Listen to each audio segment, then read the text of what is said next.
Baik, Assalamualaikum warahmatullahi wabarakatuh.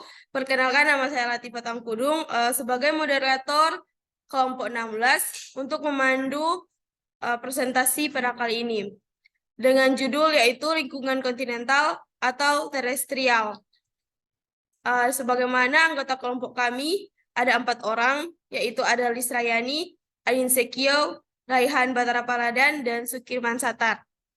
Selanjutnya masuk ke kontinental atau tersial ada dibagi menjadi 4 subbab, yaitu fluvial system, yang kedua aeolian system, ketiga lutrinal environments, dan glacial system. Selanjutnya mengenal sistem fluvial. Sistem fluvial merupakan kompleks sistem ekologi yang terdiri dari sungai-sungai, anak sungai, dan delta. Inilah yang membuat sistem ini sangat penting bagi kehidupan manusia dan ekosistem sekitarnya. Selanjutnya, karakteristik sistem fluvial.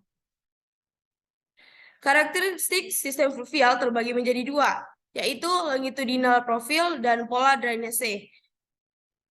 Longitudinal profil memiliki bentuk melengkung seperti huruf S karena pengaruh kontur grafis, tipe batuan, dan tingkat pengikisan tanah dan batuan. Pola drainase adalah aliran sungai yang membatasi area aliran sungai. Ada 3 jenis pola drainase, yaitu dendritic, trellis, dan radial. Kita akan masuk ke pembahasan berikutnya, yaitu karakteristik sistem fluvial. Yang pertama ada longitudinal profile. Nah, longitudinal profile ini tuh memiliki bentuk melengkung seperti huruf S karena pengaruh kontur garis, tipe batuan, dan tingkat pengikisan batuan dan tanah. Dan pola yang kedua itu ada pola drainase. Nah, pola drainase ini itu memiliki membatasi area aliran sungai. Ada 3 jenis pola drainase, yaitu dendritik, trellis, dan radial. Karakteristik yang ketiga yaitu delta. Delta ini merupakan daerah di mana sungai bertemu dengan laut dan sedimentasi membangun daratan baru di muara sungai. Karakteristik sistem fluvial yang terakhir yaitu meander. Nah, karakteristik yang ini tuh merupakan konfigurasi yang lazim terjadi dalam aliran sungai dan terbentuk akibat batuan yang dikerok-kerok oleh aliran sungai. Selanjutnya proses erosi dan transportasi dalam sistem fluvial. Yang pertama yaitu erosi. Jadi erosi ini merupakan partikel tanah dan batuan yang ditembus dan disusun dalam laju aliran terjadi dalam bentuk abrasi, solasi dan koresi. Yang kedua transportasi. Jadi sedimen yang transportasi ini merupakan sedimen yang di bawah air memiliki kecepatan dan daya angkut tergantung pada ketersediaan, ukuran, dan bentuk secara fisik dan sedimen. Yang ketiga ada deposisi. Jadi deposisi ini merupakan sedimen yang terbawa air akan tertimbun saat kecepatan air melambat atau sedimen mencapai air laut. Selanjutnya ada struktur dan fungsi sistem fluvial. Yang pertama ada habitat hewan. Sungai menyediakan habitat yang sempurna untuk banyak jenis organisme, termasuk ikan, moluska, dan ganggang air. Yang selanjutnya ada sumber air. Sumber air ini merupakan sungai dan air yang mengalir melalui mereka. Mereka dapat dimanfaatkan untuk memenuhi kebutuhan air yang termasuk manusia, juga irigasi. Yang ketiga ada wisata. Wisata ini merupakan keindahan alam sungai yang spektakuler menjadi tujuan wisata populer di seluruh wilayah dunia. Selanjutnya pola hidrologi terhadap aktivitas sistem fluvial. Yang pertama curah hujan. Jadi curah hujan ini yang sangat tinggi bisa menyebabkan debit air naik, sedangkan curah hujan yang rendah dapat mengakibatkan kekeringan dan punahnya spesies sungai tertentu. Yang kedua, letak geografis. Nah, letak geografis sungai mempengaruhi volume air yang mengalir ke sungai dan ketersediaan air total dalam daerah tertentu. Yang ketiga ada citra satelit. Jadi penggunaan citra satelit dan teknologi geospasial dapat diaplikasikan dalam memantau pengolahan sumber daya air dan air mitigasi bencana alam.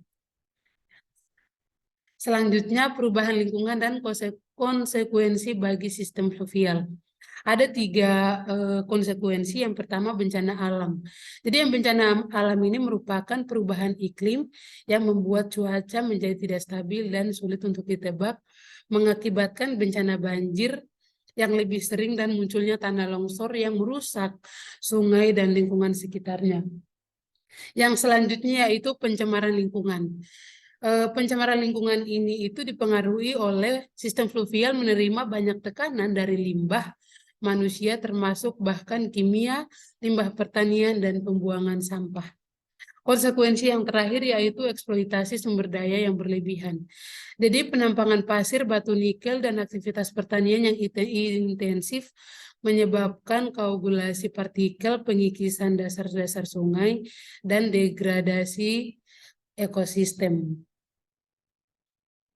Bab yang berikutnya yaitu eolin system.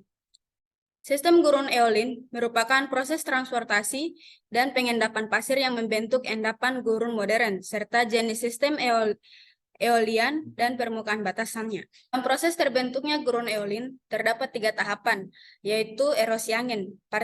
Erosi angin adalah partikel-partikel kecil tertiup dan bergesekan di permukaan sehingga mengikis dan membentuk lereng, lembah, dan gundukan pasir. Yang kedua yaitu badai pasir. Badai pasir adalah yang terjadi akibat perbedaan suhu dan tekanan udara dapat membentuk gulungan pasir yang tinggi serta menyebar pasir ke area yang lebih luas. Dan yang ketiga yaitu bentuk-bentuk eolian. Bentuk-bentuk eolian termasuk pasir, bukit pasir, dan gundukan pasir. Semuanya merupakan hasil akumulasi partikel pasir yang dipengaruhi oleh arus angin.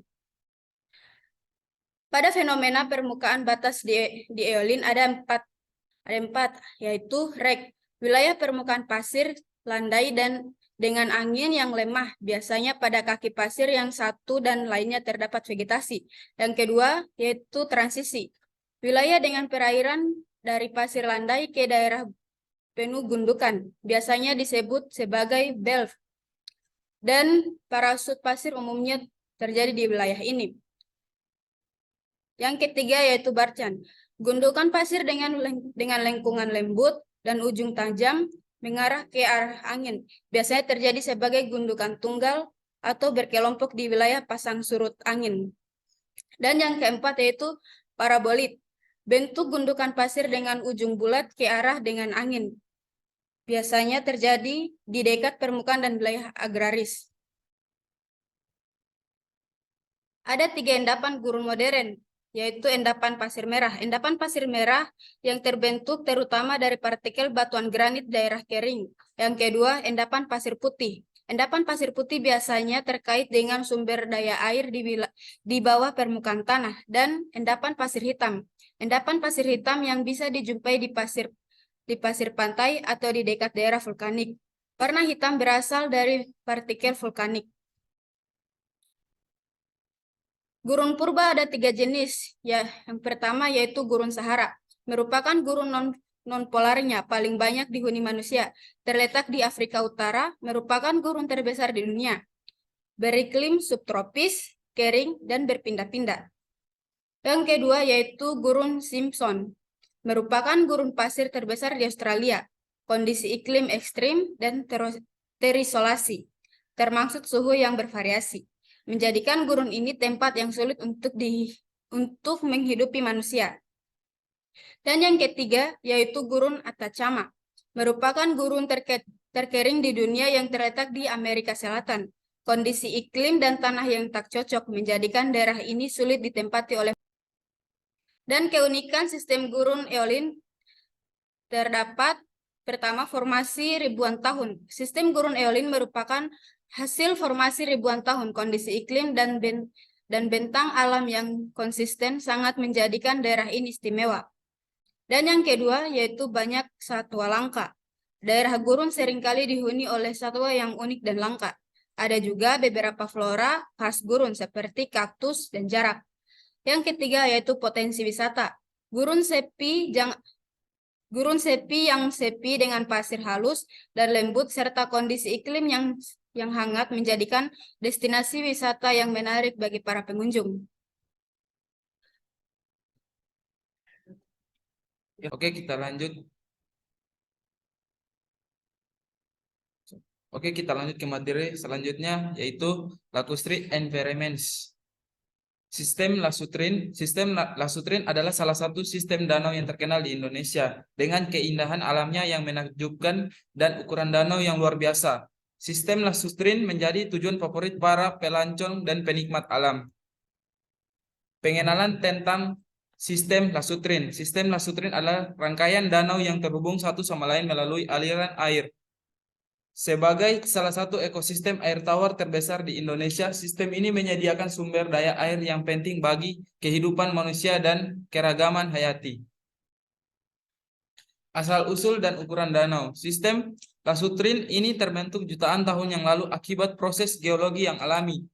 Danau-danau di dalamnya memiliki ukuran dan kedalaman yang bervariasi menjadikan salah satu sistem danau terbesar di dunia. Keadaan danau dan jenis utama danau. Danau-danau sistem Lasutrin memiliki keanekaragaman, keadaan dan kualitas yang unik. Ada danau dengan air yang jernih dan menawan. Sementara ada juga danau yang memiliki karakteristik air yang lebih asam atau lebih alkali. Jenis-jenis utama danau di sini meliputi danau alami dengan danau batuan dan danau rawa. Faktor pengendali sedimentasi danau. Sedimentasi dalam danau dapat dipengaruhi oleh berbagai faktor seperti erosi tanah, curah hujan, aliran air masuk, dan aktivitas manusia. Memahami faktor-faktor ini penting untuk menjaga danau tetap sehat dan berkelanjutan. Karakteristik endapan danau. Endapan dalam danau mengandung berbagai material seperti sedimen, organisme, dan mineral. Karakteristik endapan ini mencerminkan kondisi danau serta perubahan lingkungan sepanjang waktu. Endapan danau purba. Ada beberapa danau di sistem Lasutrin yang memiliki endapan purba. Endapan ini adalah saksi bisu sejarah geologi jutaan tahun yang lalu dan dapat memberikan informasi berharga tentang perkembangan bumi dan kehidupan di masa lalu. Baik, saya lanjut ke materi yang keempat, ada glacial system. Glacial system menjelaskan tentang sistem glasial, termasuk transformasi dan deposisi lingkungan glasial serta fasies-fasies yang terbentuk, seperti fasies glasial, fasies es kontinental, dan fasies glasial laut. Keadaan lingkungan. Yang pertama ada iklim dingin, di mana lingkungan glasial ditandai dengan suhu yang rendah dan curah hujan yang sangat minim. Yang kedua ada topografi yang khas, di mana karakter seperti lembah, ngarai, dan bukit es yang menjadi ciri utama di sini. Yang ketiga ada presipitasi salju. Presipitasi utama yang berupa salju yang kemudian mengalami transformasi menjadi es. Transformasi dan deposisi. Yang pertama ada erosi, di mana glasial dapat mengikis permukaan batuan dan membentuk fitur geologi yang menarik. Yang kedua ada deposisi, di mana material yang diangkut oleh es glasial dapat ditempatkan kembali melalui proses deposisi. Yang ketiga ada moraine, di mana formasi glasial ini terbentuk saat es menumpuk dan menghasilkan pergerakan massal. Fasies glasial. Yang pertama ada istirahat. Permukaan es yang menyaingi tebing curam dan tebing yang landai terdapat di bagian atas. Yang kedua ada deformasi. Es terkompresi, kemudian membentuk lipatan dan patah. Dan yang ketiga ada pengaruh cuaca, di mana pengaruh cuaca mempengaruhi perkembangan dan pengaturan pada fitur permukaan es glasial sendiri. Yang selanjutnya ada fasies es kontinental, di mana ada tundra. Tundra adalah daerah es yang ditemukan di gurun tak berpohon dengan vegetasi sedikit. Yang kedua ada lembah Nil, terbentuk di daerah gurun pasir, seperti lembah di Mesir.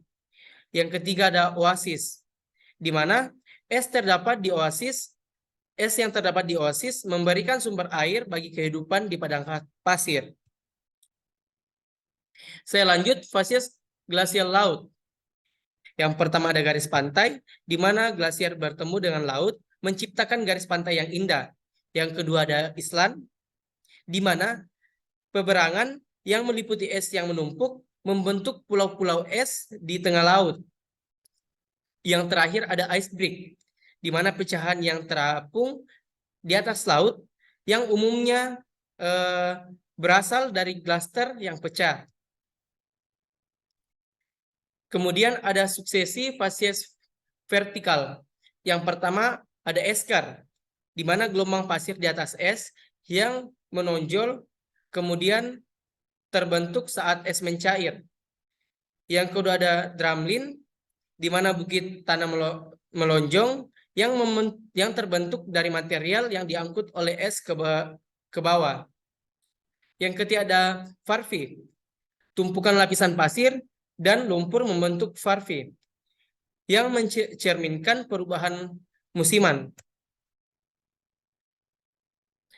Kemudian ada endapan glasial purba.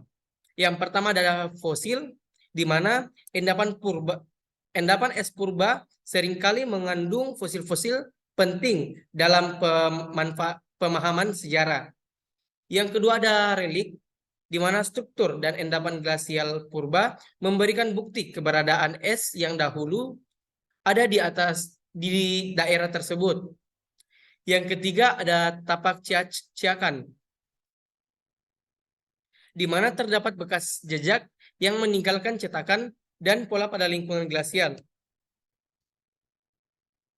Mungkin itu saja presentasi dari saya. Saya kembalikan ke moderator. Baik, terima kasih. Itulah tadi pemaparan materi tentang lingkungan kontinental dari kelompok kami. Apabila ada salah mohon dimaafkan. Kami membuka pertanyaan bebas di kolom komentar. Sekian dari saya selaku moderator. Assalamualaikum warahmatullahi wabarakatuh.